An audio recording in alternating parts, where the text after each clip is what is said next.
Alright guys, welcome back. Today we're going to be doing some long-term storage maintenance on this Exceed Rally Nitro Monster. I already have a couple videos of this one on my channel.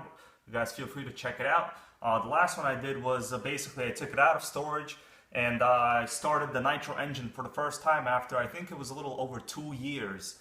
So right now, you know, I basically try to run them at least once a year or so. If I still have the nitro cars, mostly now I've really converted to the brushless. But you know, I still do enjoy the nitro experience once in a while. So you do want to make sure that you know everything is the way it's supposed to be in terms of storage and maintenance in these nitro motors. Otherwise, you know, next time you're going to try to get it running, you probably will need a new glow plug. You might need a new motor if you let it rust over time. If there's any fuel left in the actual fuel tank, it might rot out your fuel lines. So the first thing you want to do whenever you're going to be, well, you know for a fact that maybe you won't run an RC for more than a couple of months at a time. I would say at least over 3 months you should be doing this procedure. Is what you need to do is make sure you've definitely used up all the fuel in the gas tank. Now I don't have any more fuel. In the last video I made, I actually, you know, I ran about half a tank in the engine just to kind of clear out the system, to heat up the engine a little bit and get it oiled. But now I have no fuel. The fuel lines are clear. I can see there's definitely no fuel in there.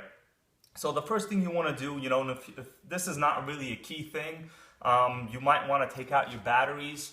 I usually just kind of leave them, but I'll be honest with you, after about half a year, you will need to replace them. There is some kind of, I guess, drainage no matter what the system is. But, you know, sometimes it's a little bit difficult here. You only have to take 2 screws out. And once again, you know, these lessons, what I'm going to be showing you is pretty much applicable to any nitro RC.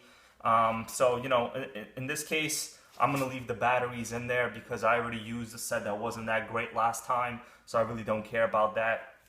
The next thing you want to do is, you know, make sure that you have after-run oil.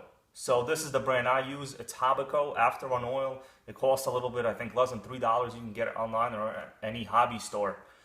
So, you know, basically the maintenance with this is, and you basically just have to put it in the engine somehow. There's 2 ways to do it.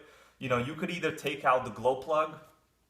So you would need your glow plug wrench, or you would need to take off this air filter.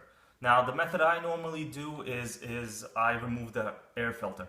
And the reason that is because there's a lot of little fine dirt and dust particles inside the actual heatsink on top. So, you know, I would think it's more than around the carb. So around the carb, you could just use, you know, a little air spray or spray compressed air to get it out. You definitely don't want any particles of sand going into the engine anyway. But normally I'll just take off the actual air filter. The reason for that is I also like to, and I'm going to do it right now actually for you guys. So I took this off. I already cleaned out this before, and I don't really run a lot in the sand, but either way there's almost always some kind of dirt around this area no matter how and where you run. So normally I'll just examine inside. I'll make sure the venturi is clean. In this case, I don't know if you guys can see, probably not, but I'm going to try to show it to you anyway. The venturi, which is actually the little in the carb opening, that's what we call it. That's the actual slide mechanism. This is a rotary carb. So this little, forgot what it's called, but anyways. So it's clean. I don't know if you guys can see it, but there do not appear to be any scrape marks in the actual carb venturi. So I know that's good. So the next thing you want to do is you want to open it all the way. You want to take a couple drops of this Hobbico After-Run Oil. You could also use WD-40. I've used that before. Basically almost the same results. You want to put at least, I would say, 6 to 7 drops in there. And you just want it to go down pretty much 3, 4, 5, 6, 7. So I put about 7 drops now. Then you want to kind of close the carb with your fingers to make sure that the venturi is mostly closed. And then you want to pull the actual pull starter a couple times just to get the crankshaft inside to distribute the after-run oil inside the engine. And just slowly, you're not trying to start the engine, and you will notice that there is a relatively high compression because you did just put in oil after all. So the compression will be higher. I'll do this a couple times to make sure that it's all cycled in there. And then to finish off the process, I'll usually put in 3 more drops. So you could open the carb again and just put in 3 more drops.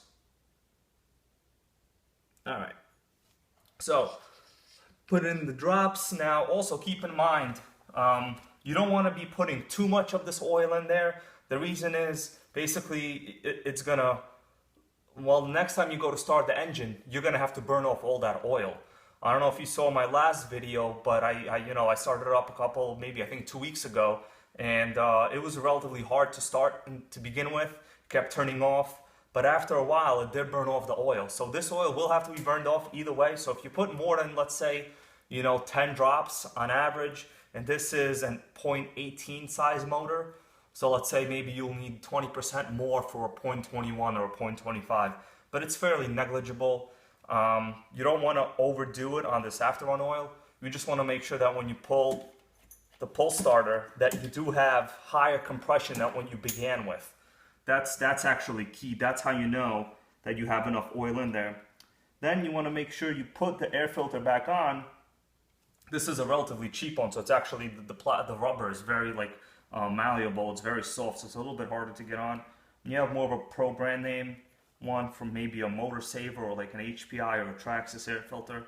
It'll generally be a better quality, but this one works. It does the job. It is a dual stage air filter. I already have it oiled, so I don't know if you guys can see, but it's clean inside. It's fine. So this is basically the most important thing when it comes to long-term storage of an RC. Is basically the engine maintenance. The rest of the parts here really do not deteriorate. Another thing that you want to make sure is if you have a fuel filter like this one, and you should always have an inline fuel filter no matter what. You guys could see right here, this is a Dubro model. I bought it from Tower Hobbies. It was only a couple dollars.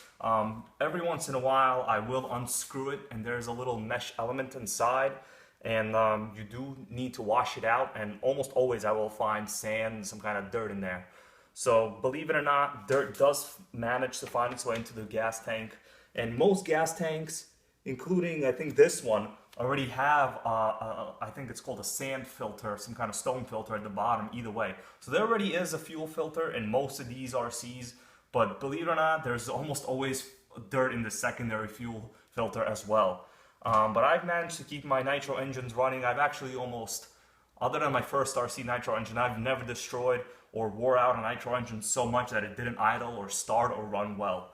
And I've had 2, 3, 4 gallons of fuel through engines. And this particular engine is a fairly low powered one, doesn't run very high RPMs. Pretty sure it's an ABN construction as compared to ABC. ABN is a nickel plating instead of the chromium plating. So they do tend to wear out faster. It's basically the sleeve lining material, which is nickel. The older HPIs also used to use that material. And as far as I'm aware, I think the original Traxxas Pro 15s did too. Basically, every engine manufacturer now uses the ABC lining, which is more resistant to wear. But it is a costlier method of I guess, building the motor. But the main thing, and I've always had great success with this, is anytime you're storing a vehicle, I'm going to reiterate this again, is the overall long-term storage of a nitro engine. The batteries are kind of negligible. If you want to replace them, next time you replace them, they won't deteriorate your electronics. It's impossible. But the actual engine and the oils themselves are very, very important. So make sure you do that, but don't flood the engine, because next time when you try to start it, if you do that, you will have to generally unscrew the glow plug and I guess relieve some of that pressure. Otherwise, you might even risk breaking the pull starter if there's too much pressure. Also, when you're storing it, another great hint I should actually say is when you're pulling it, try to kind of feel it. You see, as I'm doing this, I know that my cylinder is at bottom dead center. So you don't want it to be at top dead center. They call it TDC, or bottom dead center.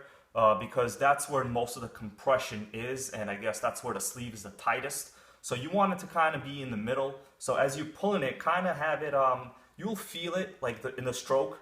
Like right now, I know well, right here, you see, if I pull it up like this, I know for a fact that it's either at the bottom or the highest portion. So I want it to kind of be in the middle or so. So as you pull it, you'll notice it. The reason is this creates less stress on the materials over time. So these are just some great hints, believe it or not, that have helped me over the long run maintain some of my engines. And you know, the reason I'm telling you guys this is because trust me for a fact, I definitely ruined my first nitro engine that I had. I think in probably a quart of fuel. But then again, it was probably, you know, a decade ago, so maybe the engines today got better. But in terms of maintenance on that first engine when I was a youngster, actually at the time, I didn't do any of this maintenance, and at that time YouTube wasn't even popular, so there was no way I could have even watched videos like this. I think at that time I read RC Car Action magazines, and of course, you know, they were constantly talking about race engines. No one was really talking about, you know, basic nitro engine maintenance for storage. But if I, you know, heard this lesson a while ago, I probably wouldn't have ruined my first engine. But anyway, make sure you apply these, you know, things to every nitro motor you have.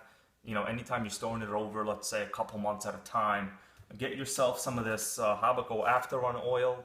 I know you're wondering, why do I have it in this cup? Well, for some reason, this bottle constantly tends to precipitate a little bit. And I'm pretty sure it's not leaking over the top because I do have a cover for it. But for some reason, it's always oily. Maybe it's some minor leaks on the bottom, I don't know. But basically, this about every year I use a bottle like this. I have a couple of nitro engines. At this point, I also have an HPI nitro it's a RTR3 Drift. Great RC also, so I already did it on that car. But anyways, that's it. Thank you guys for watching. If you have any questions about any kind of nitro problems or maintenance or tuning, please feel free to ask. I have a wealth of knowledge on nitro and electric as well also, and I'll always give you the best hints for the lowest amount of money that you have to spend to actually get what you want. So thanks for watching. Stay tuned. I'll be back with more videos. Thanks so much, guys.